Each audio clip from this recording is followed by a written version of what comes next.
G'day, ladies and gents, and welcome back to War Thunder.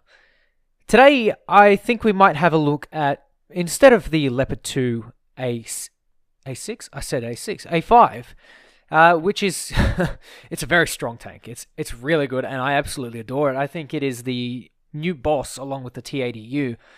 I haven't tried any of the other tanks. This is the only tank that I have tried, but I've also tried the helicopter with it, the Bo 105 Par 1A1 with the Hot 2 missiles, so it's the 9.7 helicopter.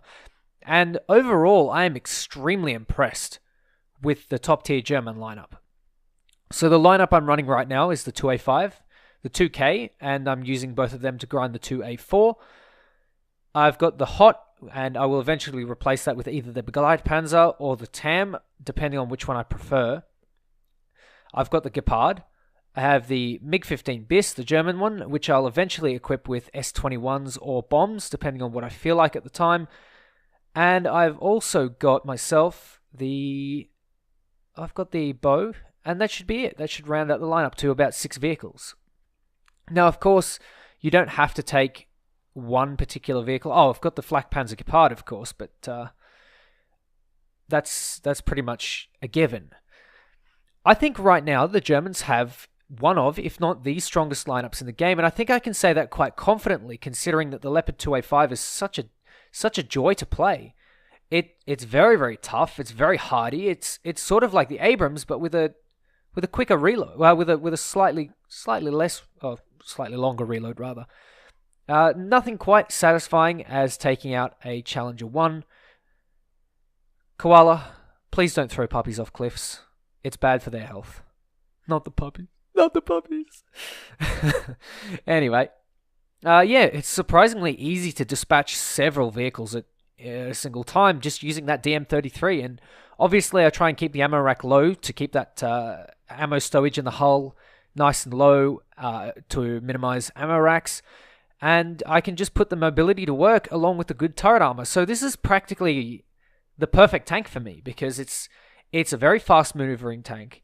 It's got a good gun, and it has decent turret armor, which means that I can work ridge lines, and I can use that gun depression against the Russian tanks.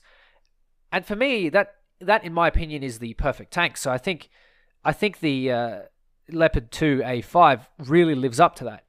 And you can see here, I can just sort of surprise T-72s out of nowhere, coming over a hill and popping them in the carousel. That's the easiest way to kill any Russian tank. And now with the Abrams around and DM33 at your disposal, it's very, very easy, like surprisingly easy to deal with Abrams tanks now. You just have to shoot them in the turret ring, or you can, I believe, hit them in the lower front plate.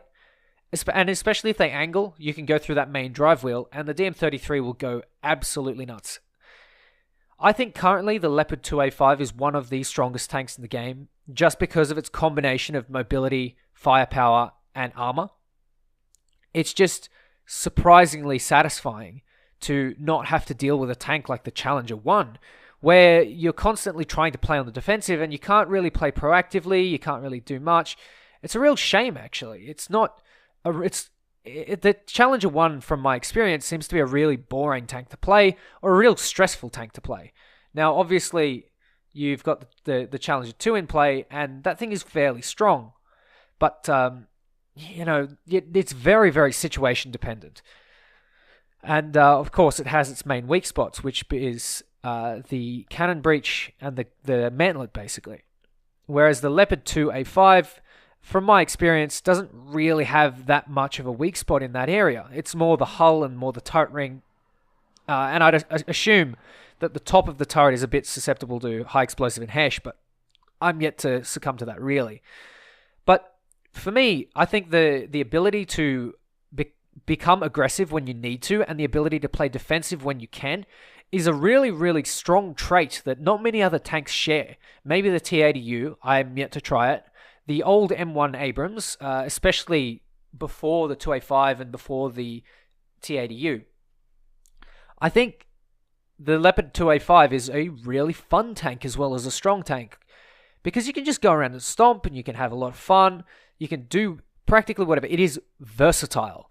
And a versatile tank in War Thunder is a good tank. One-trick ponies don't get much love because quite simply, they're not usable in every situation, whereas a tank like the Leopard 2A5 can somewhat brawl, it can flank, it can crest ridgelines, it can snipe, it has a laser rangefinder, and it has extremely good shells. And I would say comparable to the Challenger 2, which is kind of a shame because it's basically better than the Challenger 2 in almost every way at doing everything, which really sucks.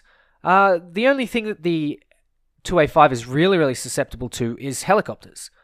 And that's simply because the tank just doesn't have the elevation and it doesn't have a good secondary machine gun on the roof to deal with helicopters at range. You can try and pop smoke, you can try and avoid them. And I tried to use the buildings, but obviously not good enough. As you can see, I'm just going to end up getting permafired. So eventually, I'm going to die in the Leopard 2A5, but that's not really a worry. I mean, rest in peace, and it's not fun to be taken out by a helicopter, but that's just the way that top tier seems to go. It's more lineups based rather than single tank based, and personally I'm fine with that. I'm just trying to sit in the tank long enough to either wait for someone to shoot it down, because I believe there's a T2 in the air, or about to get in the air, and that doesn't really come. Which is fine, because I could just move on to my other tanks in the lineup. I have a fairly strong lineup, and I can argue with some certainty that the German lineup currently is probably one of, if not the strongest in the whole game. I would definitely say it is one of the most enjoyable lineups in the whole game. Just because it's so well-rounded. It has really well-rounded vehicles, and it has really strong CAS. It has decent, anti-CAS, meaning the Leopard and the MiG-15 BIS. I'm not going to run the MiG-19S, I think. It may be good, but I think I'd prefer to run the BIS, just because it's a little bit more maneuverable, and the S21s are beautiful. So, unfortunately for me, I get taken out by the Mi-35M. Understandable. I'm not terribly upset at it. I'm just, coming to terms with it.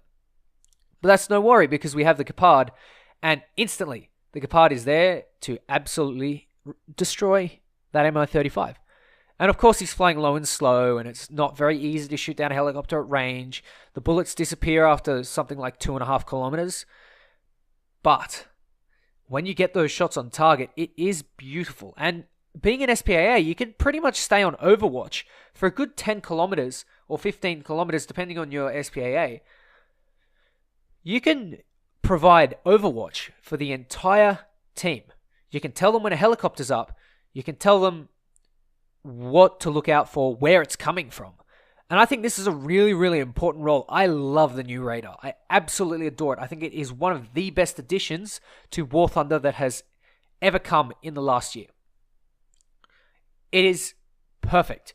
I think it is the perfect counter to any helicopter, because it's also a good counter for night battles, which I'll get to a little bit later. I'll try and make a separate video on that, but I'm struggling to get P61 footage, okay? So bear with me. Bear with me. I'm not that great in the P61. I'm a decent jet pilot. I'm a decent fighter pilot, but heavy fighters are, they're tough. But anyway, back to the gameplay. I'm just scanning around the skies, and there's that T2, and I can sort of communicate with him in the chat and tell him, hey, there's a helicopter up here. You can go and get him. He's in the north or in the northeast or northwest or whatever. I can mark them, and I can range find them or whatever. It's beautiful. It is absolutely beautiful. Look at that. I'm locked onto him already. And there we go. There's the lead indicator. I don't actually get my shots on target in this case, partially because the T2's already got a radar. But if you're flying something like the MiG-15 BIS or a Rado C3 or a 262 at this battle rating, which, you probably shouldn't, but the CL-13A and B don't really have radar, and that's one of the things that you can really use as a tool to help spot enemy helicopters. And that, in my opinion, is beautiful. That's absolutely beautiful. You can use... working as a team isn't easy, but working as a team is really, really fruitful. And especially if you're playing with a squad, you will absolutely dominate with an SPAA radar. Radar-based SPAA, my mistake. It's just so much fun. And personally, being a person who loves playing the CAS and anti-CAS role, it's really, really satisfying. It's one of those things that I absolutely adore doing. It's just fun. And having this radar in the game and having the helicopters in the game makes for a really nice dynamic. And I can't wait to get the automatic and try that bad boy out. That'll be so beautiful. But having the ability to shoot down helicopters from long range and giving helicopters some way to die, basically, some hard counter, let's say, is really, really helpful. And it makes the game extremely well balanced. And that's what War Thunder should all be about. And it is beautiful. It's honestly really, really fun. And it has got me interested in playing top tier once again. Although the helicopters in top tier have been interesting, it does get a little bit stale when there's no challenge. You just sort of sit in your spawn, fire off your missiles, go back to base, rearm, rinse, repeat. But now we have the radar functionality, and as a little countermeasure, you get a little arrow in the top of or in the corner of your screen to let you know that you're being tracked by radar. I think that's really cool because that means that you can use terrain, you can utilize perhaps blind spots in the radar to get onto the enemy and to kill them. Basically, you can see there's a Tunguska, and I'm actually out of range of it, because the hot missiles don't reach as far, which is kind of cool, actually.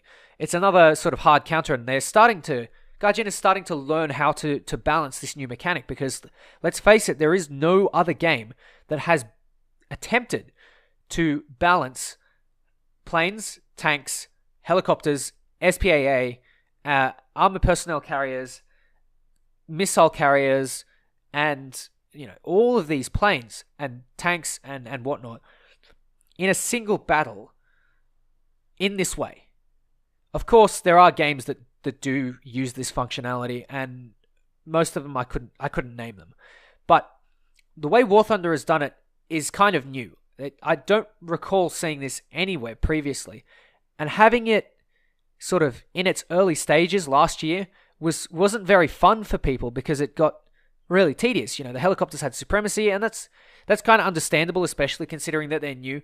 Gaijin's finding a way to balance them, but now it's starting to really come to fruition, and you can see it.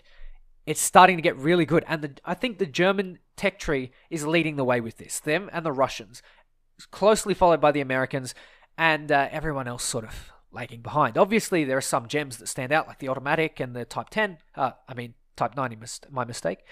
But for the moment, I'm really enjoying the Germans, and honestly, it's worth a try. Give it a go. You might enjoy it. Anyway, ladies and gents, take care, and I'll catch you next time. If you guys watched to the end of this video, comment "German bias reigns supreme." See you guys.